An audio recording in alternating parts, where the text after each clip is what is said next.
Welcome to the Burn Bag Podcast. My name is Andra Gonawala, and today our episode is going to be focusing on the economic war against Russia that has been waged by the United States and its allies since the invasion of Ukraine. What is an economic war? Well, that's going to be my first question with our guest today, Stephanie Baker. Stephanie is an award-winning investigative journalist at Bloomberg News. She began her career in Moscow during the 1990s, and her new book, releasing September 10th, 2024, is called Punishing Putin, Inside the Global Economic War to Bring Down Russia. It's a really great book, and it's meant to make a lot of these topics of economic warfare, sanctions, and what's been going on between the US and Russia a lot more accessible to a general audience. So we'll have a link to that book in our description for this episode. But Stephanie, thanks for joining me here today. I really appreciate it. Thanks for having me. So Stephanie, what is economic warfare? Like, how do you define economic warfare? What does it mean? Because I think so many of us will hear about U.S.-Russia relations in the sense of, military capabilities, what's actually going on the battlefield in Ukraine, and now I guess in parts of Russia as well. But I think we often hear about sanctions targeting this person, this industry, this area. But what does economic warfare really mean? Well, broadly speaking, economic warfare involves a suite of tools from sanctions to trade restrictions to export controls aimed at a country for geopolitical purposes or in response to a security threat. Now, sanctions against individuals means asset freezes and travel bans. Sanctions against companies generally mean, again, asset freezes and expelling that company from the financial system of the country imposing those sanctions. So, for instance, when the U.S. imposed sanctions on Russia's Sberbank, its biggest bank, it effectively ejected it from the U.S. financial system. And the U.S. has been able to lead on sanctions because of the power and reach of the U.S. dollar. It's been able to exert jurisdiction around the world because of the widespread dependence of economies on the U.S. dollar. And as the U.S. has ramped up with sanctions, it's really had difficulty in some ways enforcing them. The U.S. Treasury has tried to enforce them, but it's got far too many. It's kind of overwhelmed by the number of sanctions it's imposed. The Justice Department steps up and, issues indictments against people for sanctions evasion. I go into a lot of those cases in my book. They're really fascinating reads. But really ramped up the use of these economic tools really ramped up in 22 after Putin's invasion. So how does a government actually implement or enforce, a sanction? Are we talking about like a Russian business's ability to do business with US-based entities? Is that sort of what it is, like limiting that ability, or does it extend a bit more? And how can the US actually, I guess, force that to happen or force it not to happen?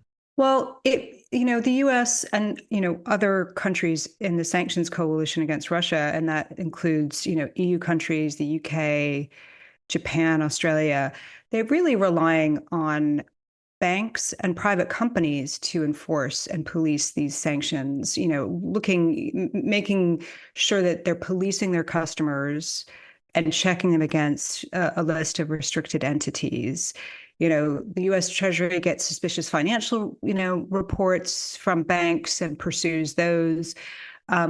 But in reality, the U.S. Treasury doesn't have the staff to really pursue aggressive enforcement action. And, I think before the 2022, the U.S. Treasury issued, maybe a dozen relatively small fines against individuals or companies for sanctions evasion.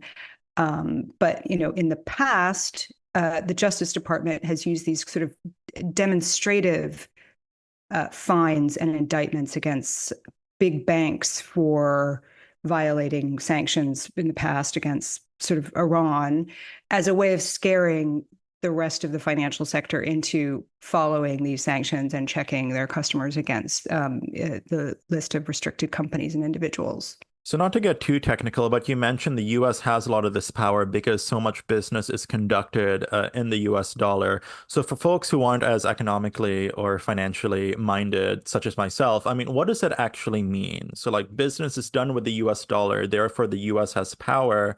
Why can't the Russians just use rubles, for example, right? Like I think I just want to make sure our audience is understanding how that actually works. Well, reserve currencies, the US dollar is the premier reserve currency. Everyone wants to transact in US dollars. It's the most stable, liquid, open, deep capital market in the world.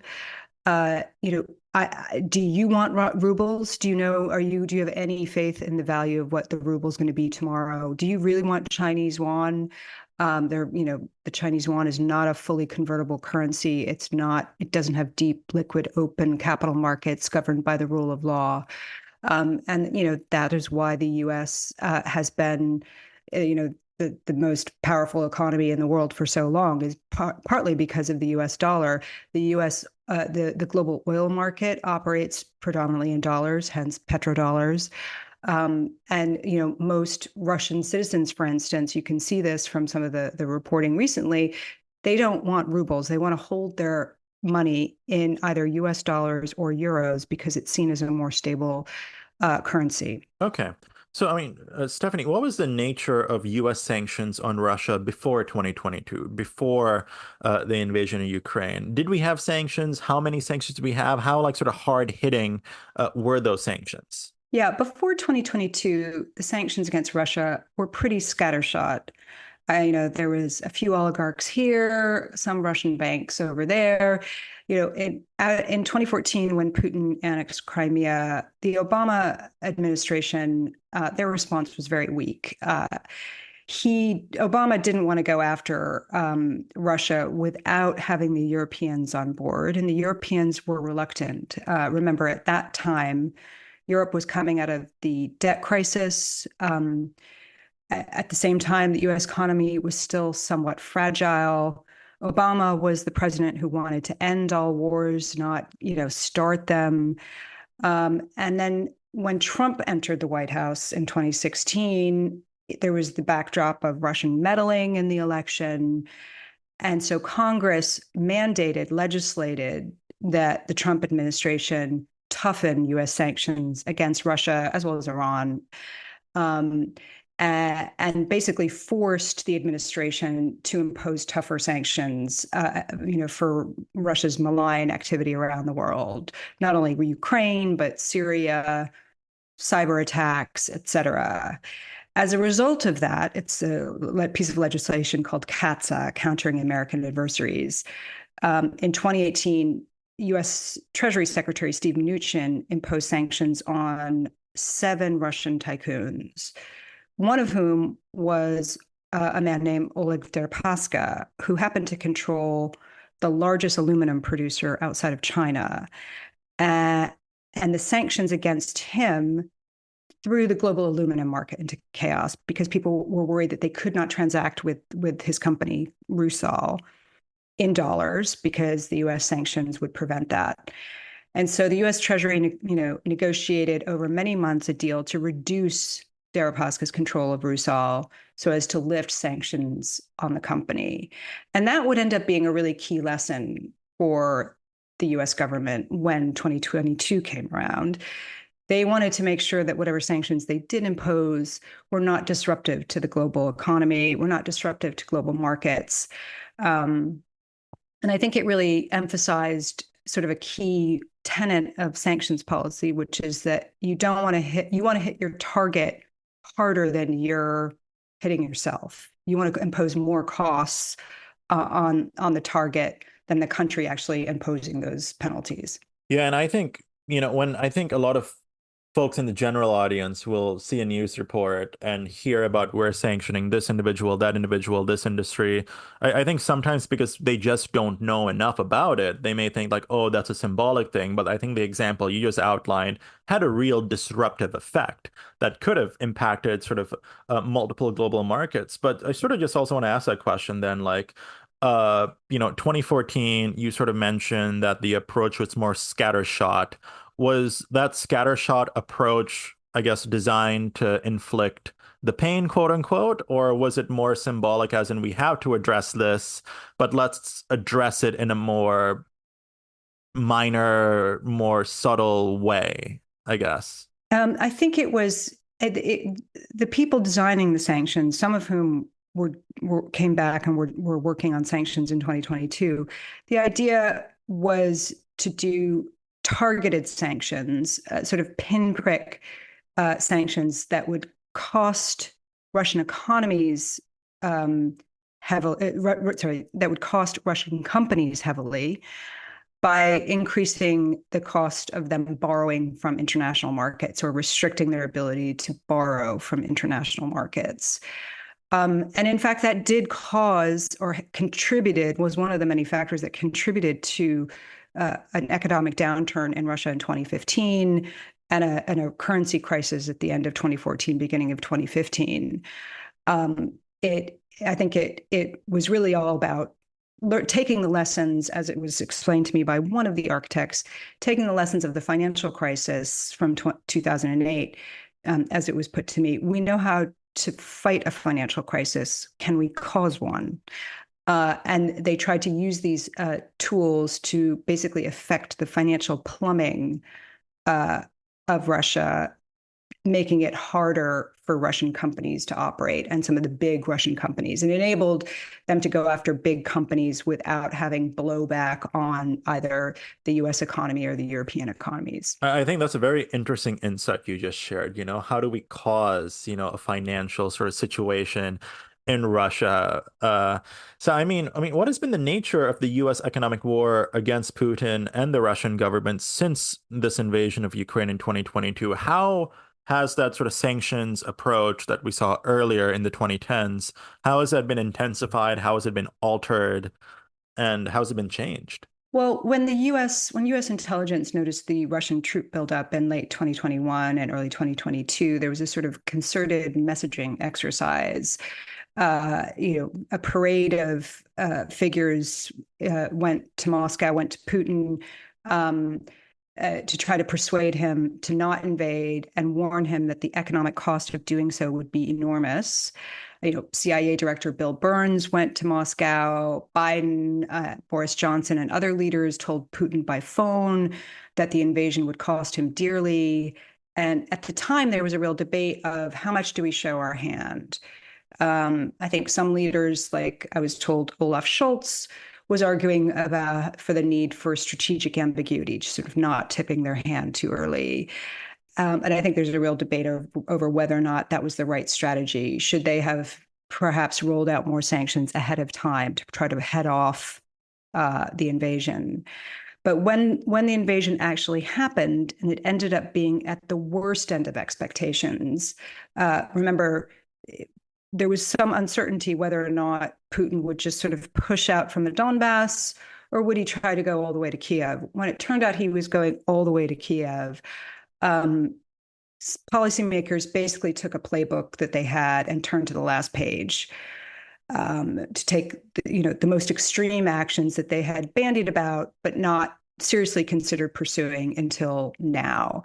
And I would like to stress how much of an experiment this was. And as an example, one of the most important and I think consequential decisions that they took was the decision to attack Putin's financial fortress. Russia had left $300 billion in central bank reserves in Western financial institutions, believing that Europe, in particular, the Europeans, would be too divided to act to immobilize those reserves. But the G7 took Putin by surprise by deciding to freeze those reserves.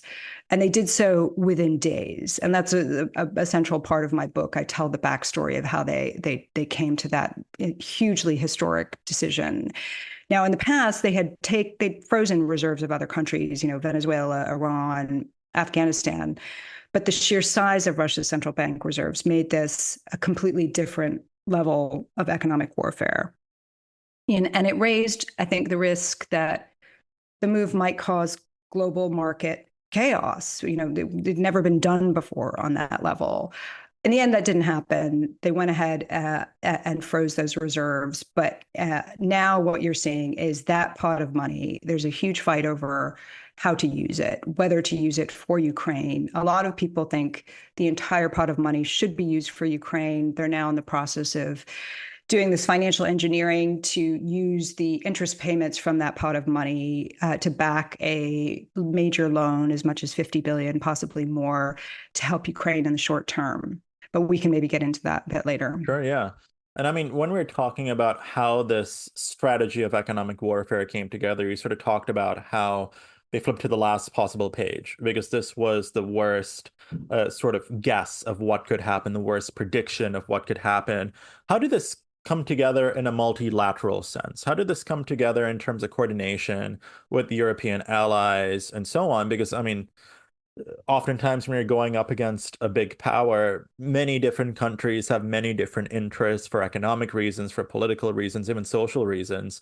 So how did this strategy come together among the powers? There was an incredible amount of openness and coordination between the G7, mostly through G7 Sherpas, the policymakers that coordinate those G7 and G20 summits.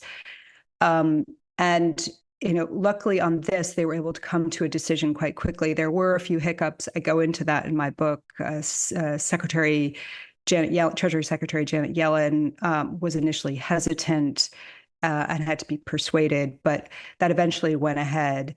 I think there are other areas where it was much harder for there to be a coordination and for the US and the Europeans to be on the same page, namely energy. So initially, the sanctions did not tackle Russia's oil and gas supplies, and they allowed carve-outs for Russian banks to allow payments for Russian energy to keep flowing. And that was because there was a panic or a deep concern, particularly within the Biden administration, that a Russian oil embargo, which had been floated by the EU in May of 2022, would cause a global recession and cause a global recession right before the crucial midterm elections in 2022 in that autumn. Now, as a result of the war, Putin basically weaponized oil and gas supplies, and that resulted in what I've called a Putin war premium. Russia benefited short term by the anxiety about oil supplies created by the war. But in long term, it did end up losing market share in energy exports. So, we can talk more about oil, which I think has been really crucial to the success and or failure of sanctions. It's always been the linchpin of the Russian economy. Okay, yeah. So, I mean, was it just oil that was targeted? Were there also other key sectors, industries, even people that the sanctions were actually targeting? Well, it took them 9 months to roll out what was a price cap on Russian oil. Another innovative policy that I go into, the sort of backstory of how it came together. That price cap prevented Russia from selling oil using G7 insurance for more than $60 a barrel. So if Russia was going to use Western insurance to ship its oil around the world, it had to sell it below $60 a barrel. Now, that has had a mixed record. It has indeed cost Russia something like $80 billion, but it is now not working because Russia has created a shadow oil fleet of tankers to ship oil outside of Western insurance and shipping services. Besides oil, basically Europe managed to wean itself off of Russian gas supplies without imposing sanctions to do so. Italy, Germany, both countries very dependent on Russian gas, managed to find other supplies. But I mean, the principal focus of the sanctions, were Russian financial institutions, ejecting something like 80% of the Russian banking sector from the global financial system, banning it from SWIFT, which is this financial messaging platform, kind of like the Gmail of banking and preventing Russian banks from using that system. And it's been the financial sanctions that have been the primary way of punishing Russia for the invasion of Ukraine.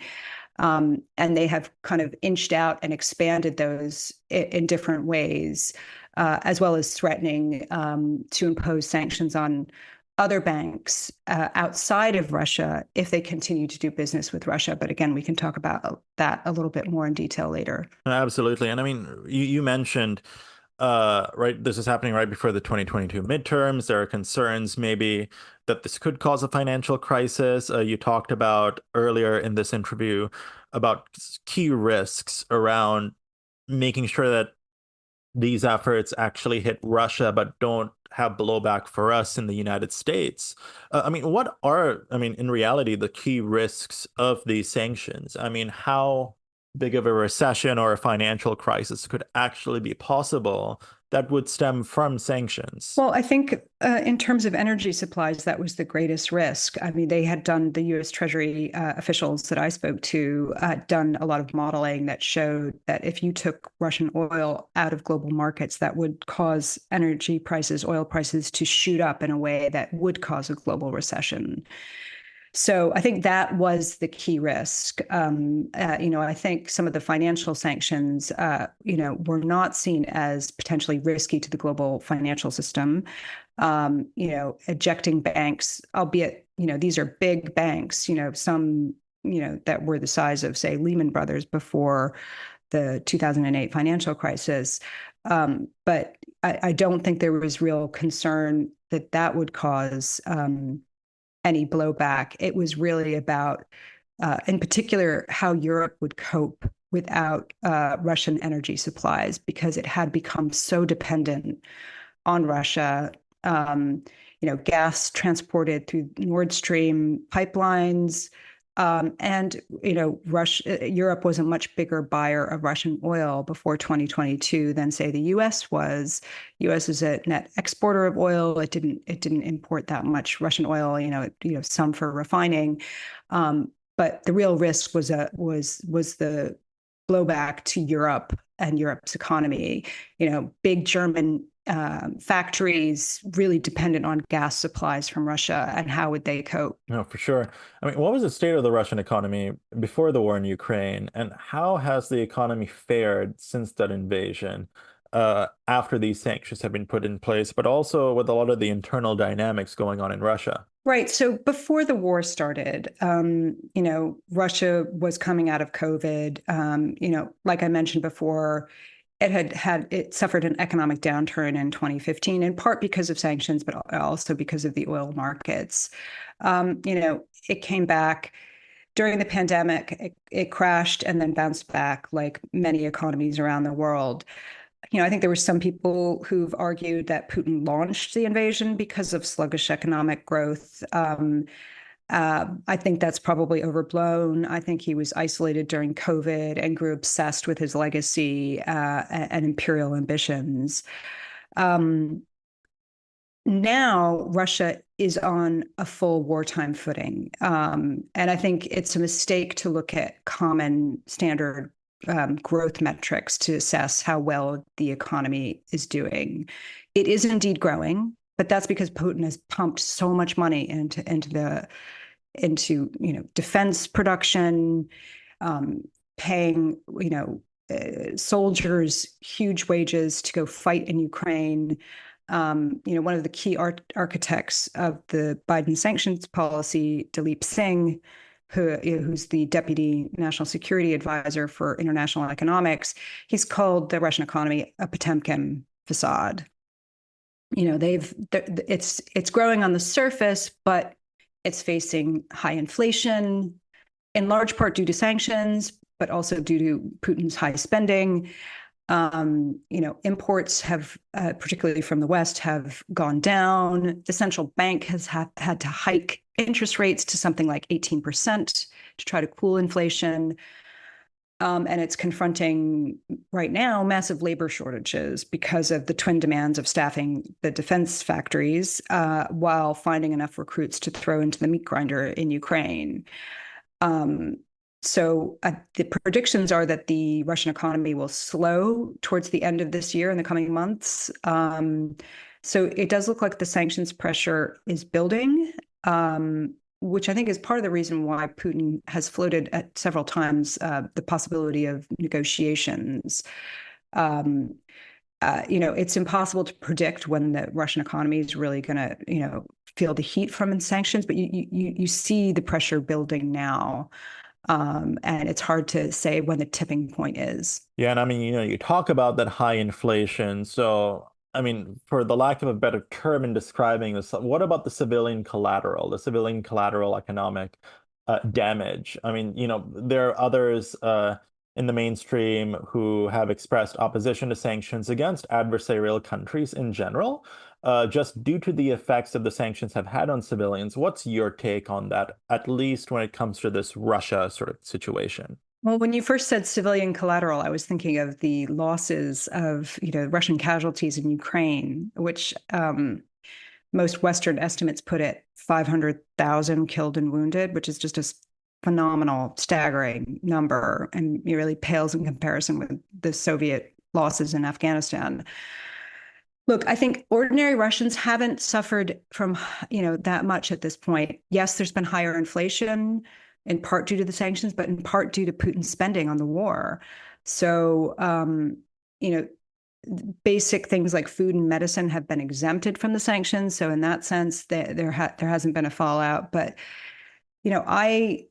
I think people worried about Russian suffering, should go to Ukraine, which I did in June. I've been there many times, but the last time I went was in June, and deal with the constant, air alerts of incoming missiles on Kiev and other cities far from the front line. Go to Independence Square in Kiev and see all the flags planted there, each one representing lost soldiers fighting since 2022. Everyone in Ukraine knows people who've died as a result of the war. So I just think, it's we just can't continue doing business as usual with Russia given the situation. Yeah, and I think you do mention that there are those exemptions on food, on medicines. I think some journalists have gone to Russia and sort of like just written about, the daily life there. And I mean, so what I'm essentially hearing is that, I mean, daily life in Russia has sort of sucked in general for civilians, but that's not because of sanctions necessarily. That's because of other economic indicators, other economic actions that Putin himself has undertaken. It's a mix. I would say it's a mix of things. Yeah, I think the high inflation you can't pin solely on the sanctions or solely on his spending. I think it's been a number of factors. The price of food went up. There was earlier, last year, the price of eggs shot up like 60%. Yeah. But that's not solely due to the sanctions. That's partly due to Putin's management of the economy. Gotcha.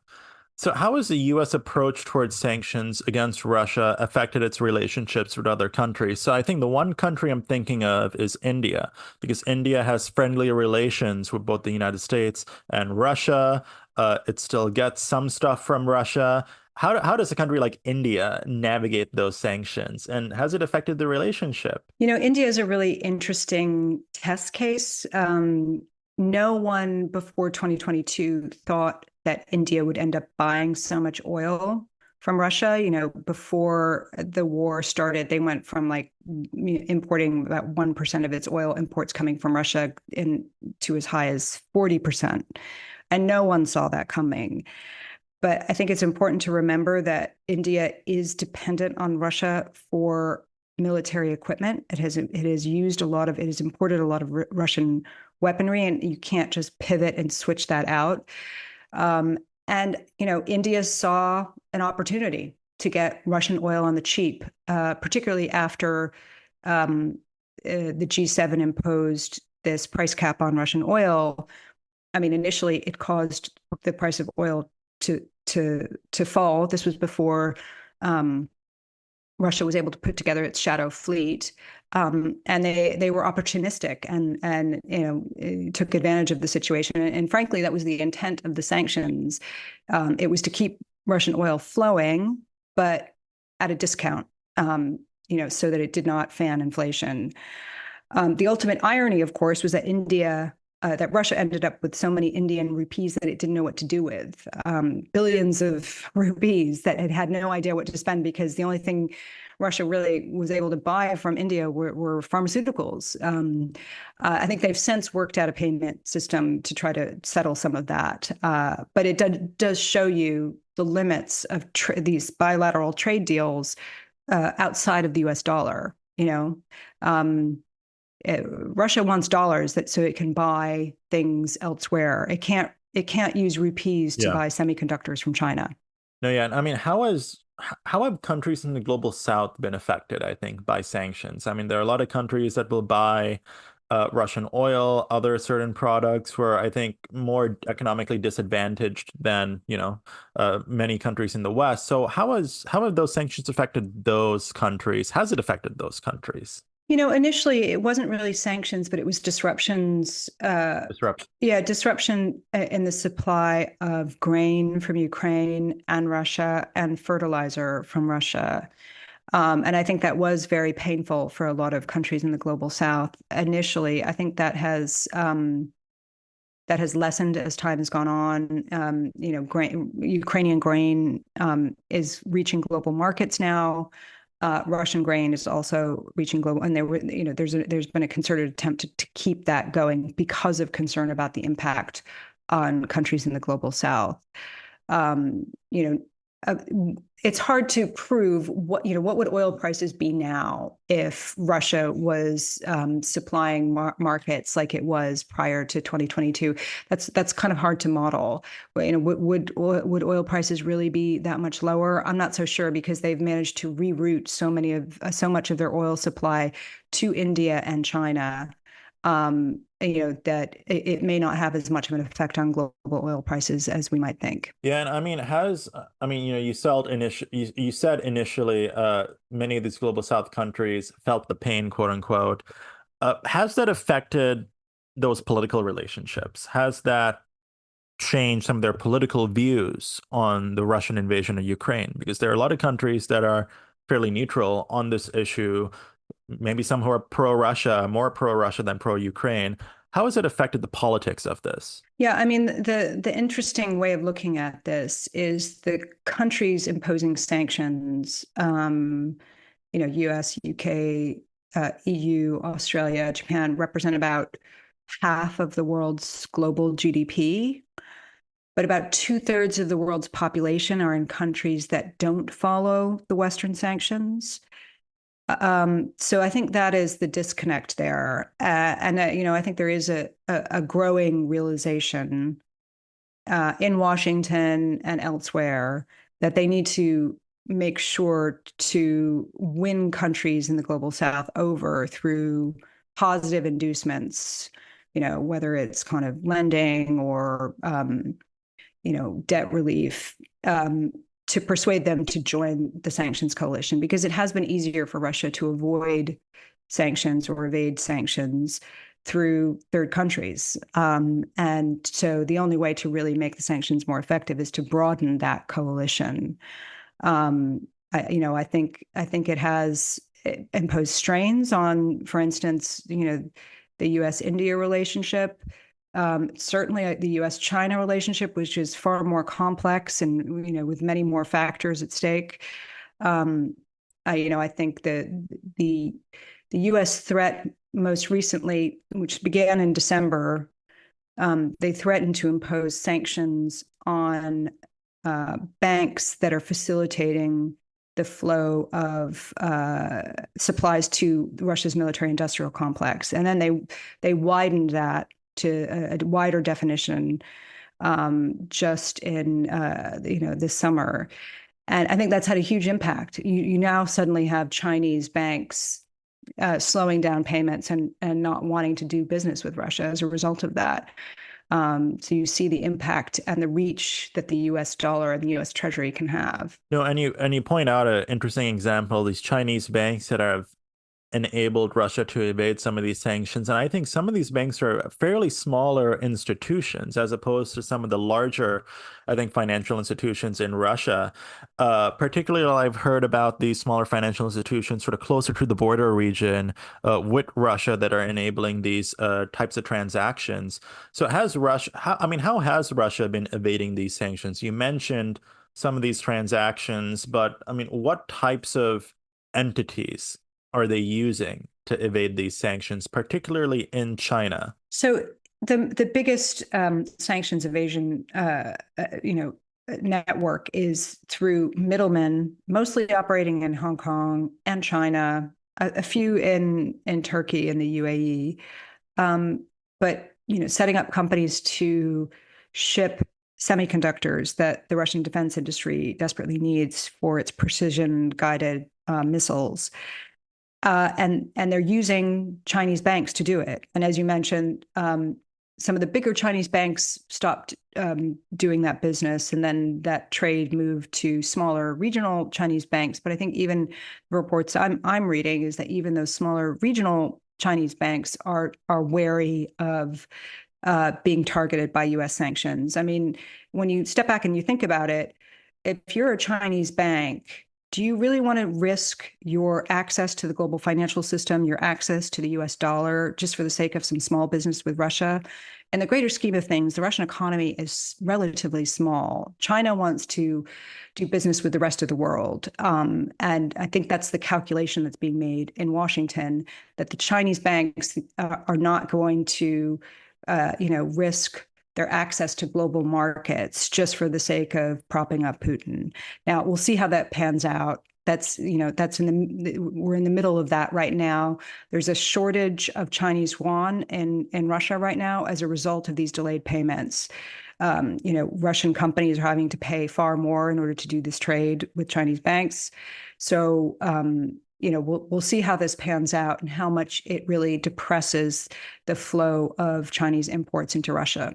Yeah, so I mean, now one of my bigger questions, I guess, and maybe a longer discussion is we have the elections coming up. I think a lot of people may anticipate divergence between a potential Trump 2.0 administration and a Harris administration.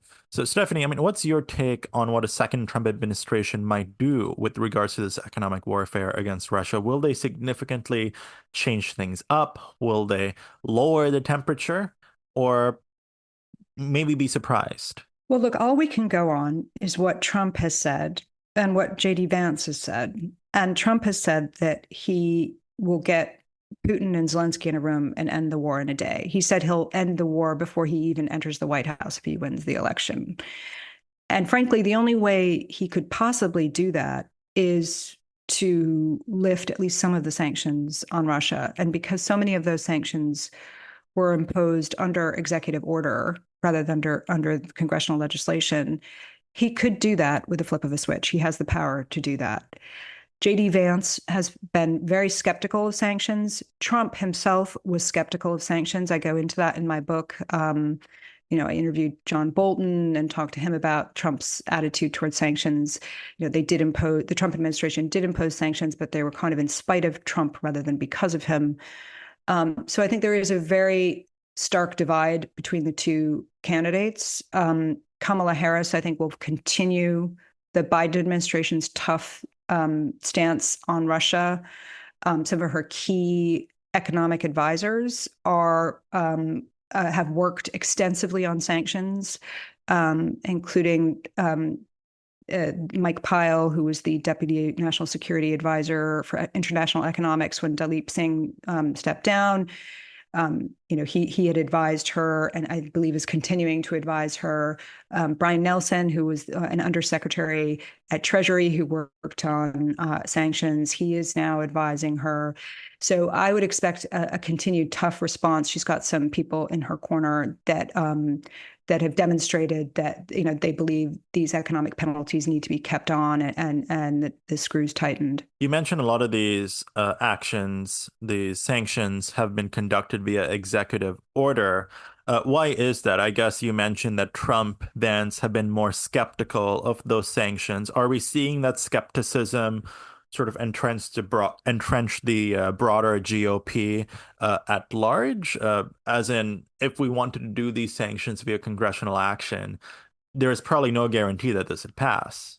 Is that sort of It's what I'm taking away? a Is that really good accurate? point. No, it's a really good point, and something that I did, I did argue in my book is that, there are Republicans in Congress that are hawks on Russia, and that, for instance, Senator Jim Risch has pushed for this legislation that cleared the way for the Biden administration to seize, rather than just freeze, to seize Russia's central bank reserves in U.S. dollars in the United States. um, these sanctions are not really a partisan issue. There are plenty of Republicans who have supported tough sanctions on Russia. We saw that during the first Trump administration. So I think if he does try to lift some of these sanctions, it kind of depends on what the balance of power is in the Senate and the House. I think he would have a very hard time doing so, and he may have, very limited room to maneuver. They could come back with legislation to try to, hem him in. But like I said, sanctions have traditionally been the purview of the executive branch, and they've been issued under executive orders.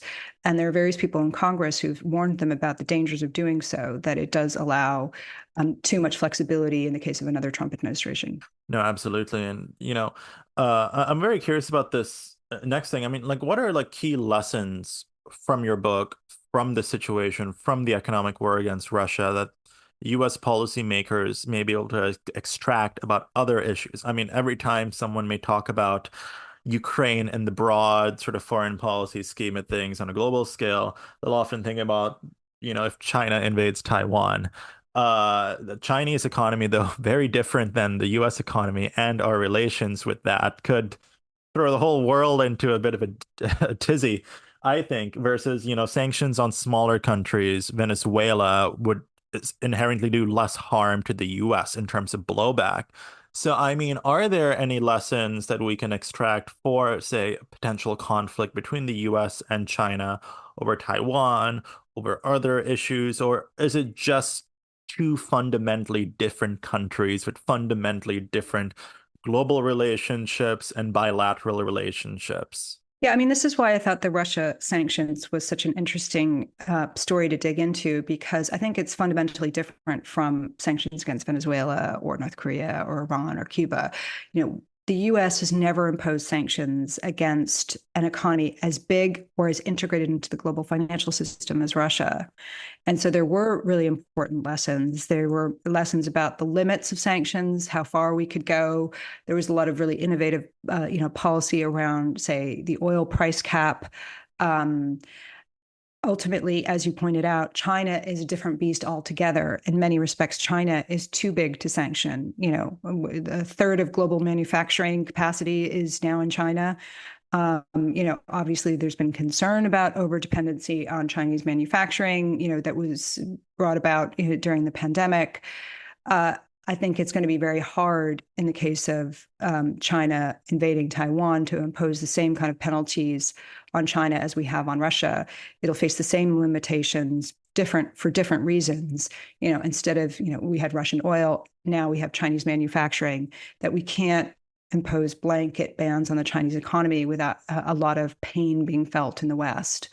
And I think that that's been a lesson learned. I think I think they're trying to avoid going down that route. I think that would be a pretty nightmarish scenario. Yeah.